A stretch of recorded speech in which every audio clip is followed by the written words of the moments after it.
Warthunder. The game that forces you to break up with your partner, dig into your life's pension savings, or your mum's credit card in order to make a slither of progress. Without paying for a premium vehicle or premium account, you will get your top tier vehicle by the time you're about 83. For free-to-play players, not only do you get butt-fucked by people who are much better than you every single game, but you also have to spend hours and days to get to where you need to be. With over 15 days of arcade gameplay under my belt, I have decided to make a compact free-to-play guide on how to get top-tier planes as quickly as possible. So, without further ado, let's get straight into it.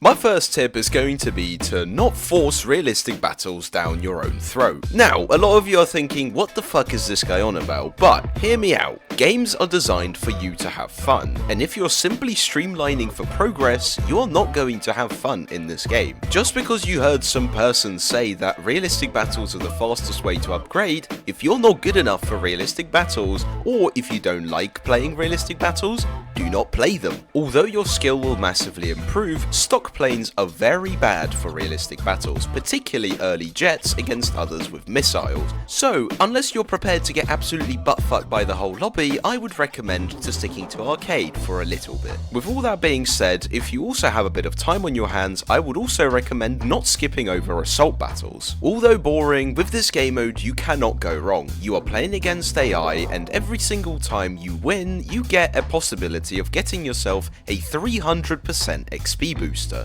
Boosters are universal and hence can be used for any type of vehicle of your choice, therefore doing both ground and air will help you to progress towards your desired goal. I'm not here to say that you shouldn't play realistic and should play assault battles. I'm saying that you need to find your own personal balance, and this is probably going to be the most important tip in the whole video. Now that we've talked generally, let's take a deeper dive into some of the actual game mechanics and how we can use them to our best advantage.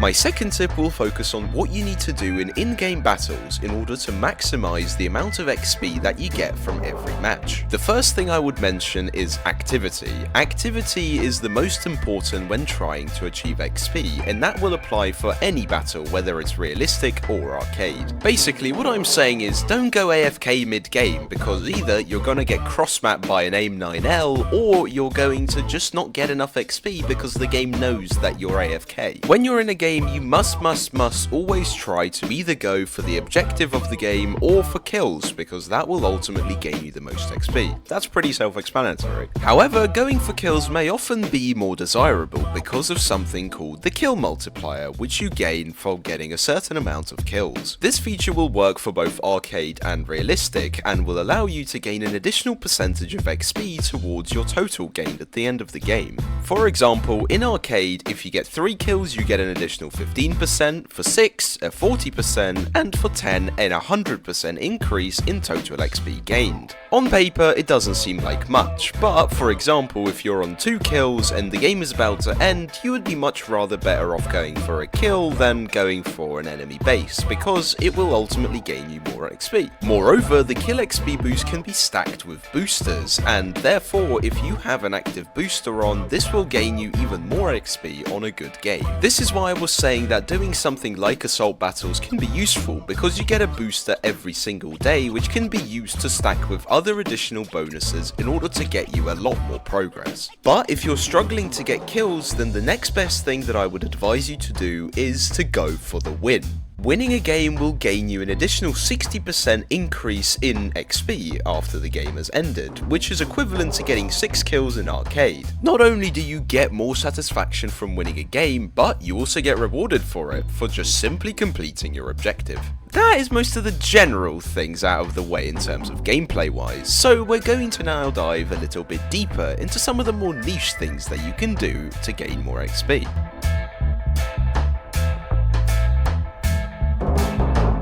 Kicking off our niche tips list, I want to begin by saying that you should always prioritize using your tech tree link as the primary vehicle above the others. Using your tech tree link will gain you an additional 15% XP for every single action that you do in a game, therefore it is always better to prioritize using that vehicle. Additionally, when researching something, you must only use vehicles within one rank of the one that you're currently researching. If the vehicle that you're using is below or above 2 ranks than the one that you're currently researching, you will get a 60% penalty on all RP that you earn during that game. As a free-to-play player, the maximum amount of crews that you can have is 5, and therefore it is important to make sure that every single pilot is on a vehicle that is within 1 rank of the one that you're researching. Now that we've covered all the tech tree shenanigans, we need to talk about the battle pass. As a free-to-play player, you will likely never finish the battle pass, however you can still get a fair few challenges done and get a few rewards which could help you to progress a bit quicker. By doing the daily challenges, special missions and the battle pass challenges, you open yourself up to a bigger store where you can get boosters and other bonuses such as silver lions. Don't get me wrong, to actually get good rewards you have to grind, but if you just do your challenges passively while playing the game, that will mean that you get more rewards in the long run, and that's better for everybody. It's important to note that Warthunder seasons are fairly long, and therefore you have quite a bit of time in order to get to a relatively decent level where you can get a lot of boosters to help you through your progress. The last niche tip that I will give is try to get some friends to play with you. Realistically, this is Warthunder, so the chances of you doing so are pretty much 0, but you never know. Getting a friend to play with you, particularly in the early game, can help you both to enjoy the game a lot more and also get you to progress through the game a bit quicker. With you both having already watched this video,